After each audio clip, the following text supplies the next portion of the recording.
G'day everyone. Hopefully you saw the short I did on all the new trees I got from my friend Cyrus out at Primal Fruits. And today we're going to be putting one of them in, and we'll have a bit of an explanation of what it is and how we're going to use it, along with an update on the other types of ginger that we have. This is our mango ginger, and he's doing quite well in that pot there.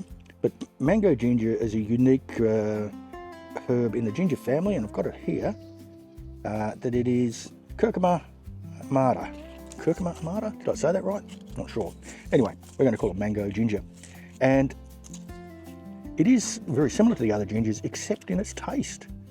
And supposedly, this will taste like raw green mango with a bit of heat to it. I think this will make it really good for making chutneys and pickles and that sort of thing. May even make a good drink. But it's very small. We will do our normal trick, and that is not use it for the first couple of years, well, first year, and that's so we can have a reasonable amount of ginger floating around of this type and maybe give some away. All right, now this is my Asian ginger, and I'll have a bit more detail on that, but this is grown from shop bought ginger several years ago that I planted, and each harvest I just save some of it and replant. Now I sort of just scatter it around wherever I've got room.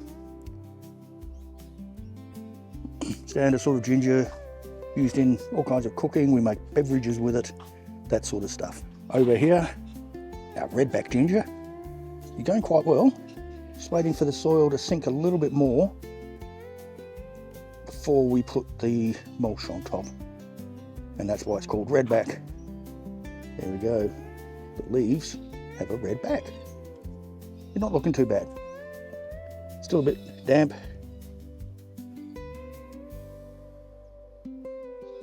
A pretty ginger, but we'll see how it tastes. All right, so let's get the pot ready for them, because again, we're growing in pots. And we'll do our normal trick.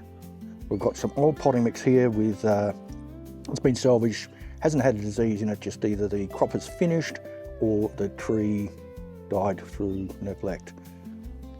All right, so we just got that potting mix. That's actually new potting mix that we never got anything growing, had a pawpaw tree in it. So we're just going to sort of mix that in a bit with the sticks. From Bacina that never grew. Wasn't fertilised properly. Right, let's top that with some mixed manure.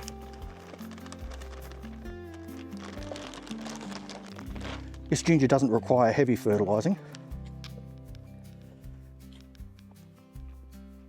Not a very hungry plant, I don't believe. And something gentle. I really do like using blood and bone meal.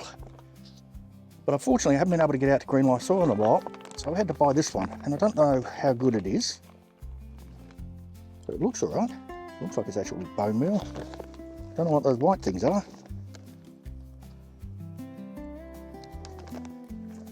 But it should be nice and gentle.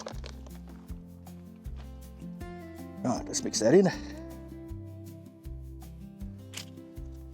Yep. Take him out nice and gently. Got a few earthworms in there too. I keep going on about earthworms because I really like earthworms. And one mango ginger in. Let's get some Triple C over it, mulch it in.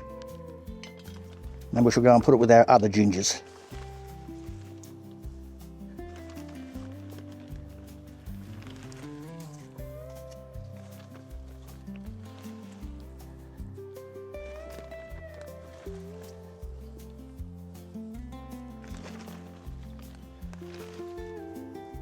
Ginger in, it's mulched, it's fertilised, we'll water it in, and we're going to put it down with all our other gingers because it can handle, it says full sun, but I don't think they mean that for Perth full sun. So we're going to put it in a place that is sort of mottled shade against the house, as I said, with our other gingers, and hopefully in a year's time we'll have enough to try. So if you like hearing about different gingers and different plants, like, subscribe and hit that bell icon. I'd really appreciate it. Thanks for watching. You guys enjoy life. I'll catch you in the garden.